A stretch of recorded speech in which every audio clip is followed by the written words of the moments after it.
अगर आप चाहें तो अभी भी चेक कर सकते हैं। सूर्य से धरती की दूरी जो 15 लाख कुछ मील है, उसको यदि आप सूर्य के डायमीटर से डिवाइड करें तो जानते हैं कितना आता है संख्या? 108। चंद्रमा से धरती की दूरी को चंद्रमा के डायमीटर से डिवाइड करें तो 108 आता है। कहीं कहीं आप देखेंगे 109 पॉइंट कुछ आ रहा होगा। इसका अर्थ क्या हुआ कि 108 is the galactic ratio of our solar system with the two major planets, एक सूर्य और एक चंद्र। चंद्र उपग्रह है, पर व्यवहारिक दृष्टि से वो इसलिए माना गया क्योंकि हमारे ग्रह वो माना गया जो सूर्य और हमारे बीच की ऊर्जा को काटता हो। वो हमारी उनकी डेफिनेशन में एक डिफरेंस है, that is a different thing. But मैं कहना चाहता हूं, सूर्य आत्मा का प्रतीक है, चंद्रमा मन का प्रतीक है। दोनों का धरती से डिस्टेंस 108 के रेशियो में है।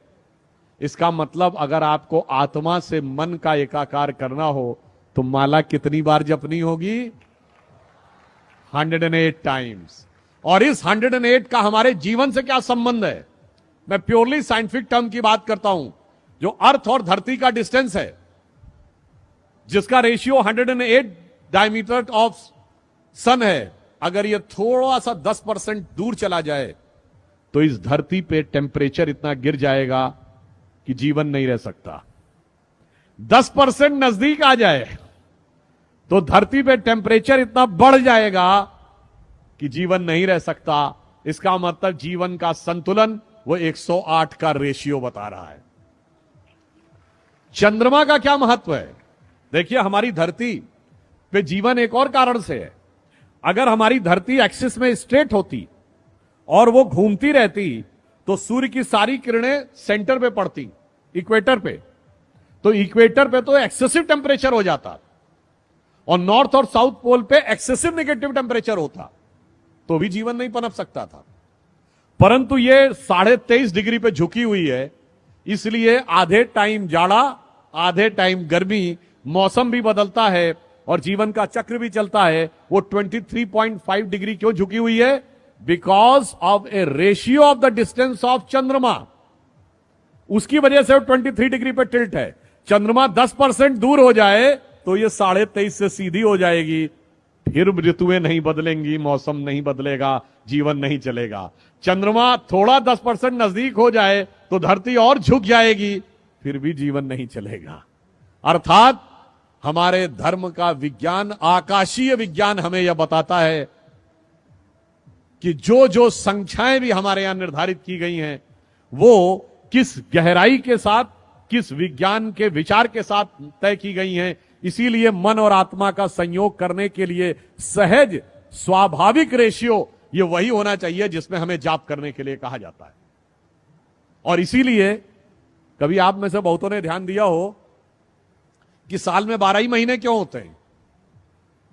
अगर एम्पेरिकल डिवीजन होता तो 10 महीने होने चाहिए थे ना।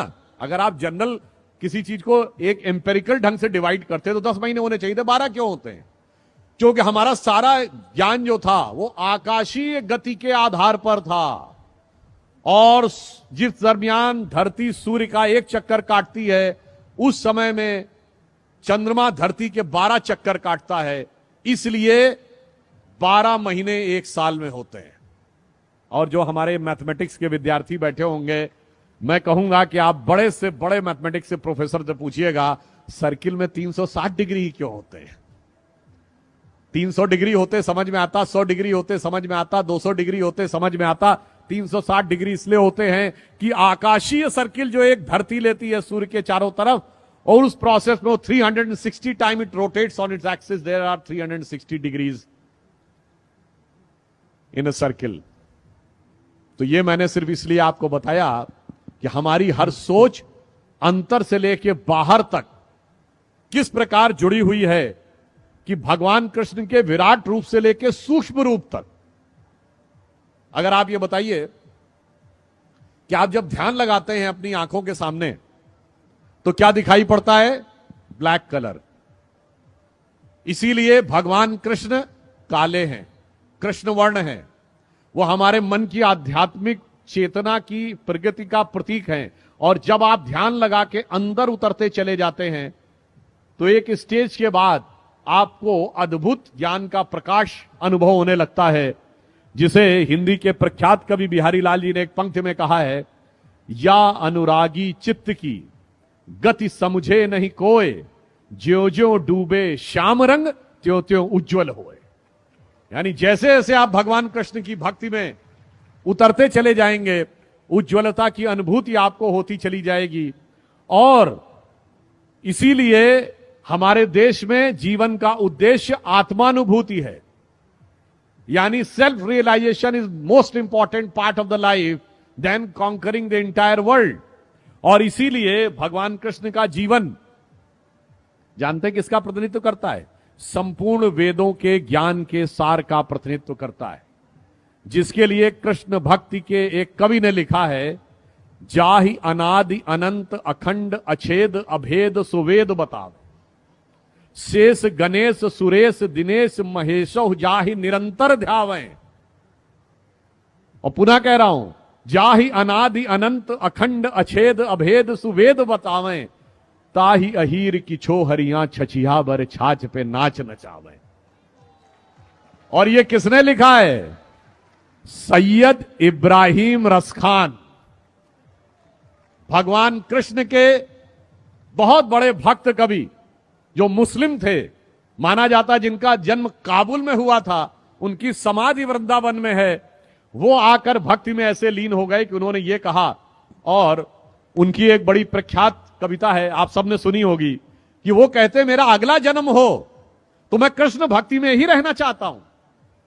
अगला जन्म मनुष्य के रूप में हो तो ग्वाल बालों के रूप में, अगर पशु के रूप में तो नंद बाबा की गायों के रूप में, पत्थर बनूं तो गोवर्धन पर्वत के ऊपर, और अगर पक्षी बनूं तो कदम्ब के उस वृक्ष पर, कालिंदी यमुना जी के तट पर, जिसके नीचे कभी भगवान बंसी बजाया करते थे। तो रसखान कहते हैं, मानुष हो तो वही रसखान बसों ब्रज गोकुल गांव के ग्वारन, और जो पशु हो तो कहा बस मेरो धरो चरो नित नंद की धेनु मझारन, और पाहन हो तो वही गिर को जो धरो कर छत्र पुरंदर धारन, और जो खग हो तो बसेरो करो कहूं कालिंदी कूल कदम्ब की डारन। आप सोचिए कितना बड़ा अंतर है। अभी मैंने पढ़ा था कि बहुत बड़े बड़े विदेश के लोग आपकी इस्कॉन की संस्था में आते हैं, भगवान कृष्ण की भक्ति में लीन होते हैं। मैंने रॉबर्ट ओपेनहाइमर से लेके कईयों के उदाहरण दिए। महत्वपूर्ण बात क्या है? आपको दुनिया में कोई दूसरा उदाहरण नहीं मिलेगा जहां उस धर्म संस्कृति को न मानने वाले व्यक्ति ने उस भगवान के प्रति इतनी श्रद्धा व्यक्त की हो। और उससे बड़ी बात यह है, उससे यह भी नहीं कहा गया हो तुम कन्वर्ट हो जाओ। यह हमारी ज्ञान की गहनता और विचारों की उदारता का प्रमाण है। मगर अफसोस की बात यह है, रसखान की जो मैंने पंक्ति बताई, आज की युवा पीढ़ी को कभी कभी भ्रम हो जाता है और वो पश्चिम से ज्यादा प्रभावित होने लगते हैं। तो इस पे मैंने एक पैरोडी सुनी थी बचपन में, जब मैं बच्चा था, क्लास 7th 8th में। तो वो मुझे याद आता है कि शायद आज के लोग ये सोचने लगते हैं कि आज होते तो क्या सोचते, कहते मानुष हो तो वही कभी चोच बसू सिटी लंदन के किसी द्वारे, और जो पशु हो तो बनू बुलडाग चढ़ू नित कार पे पूछ निकारे। तो आज की ये विचार जो आने लगे, हमें उन विचारों से बचने का प्रयास करना चाहिए, उस दिशा में आगे बढ़ने का प्रयास करना चाहिए जो राष्ट्र को सही दिशा में ले जाए, और वो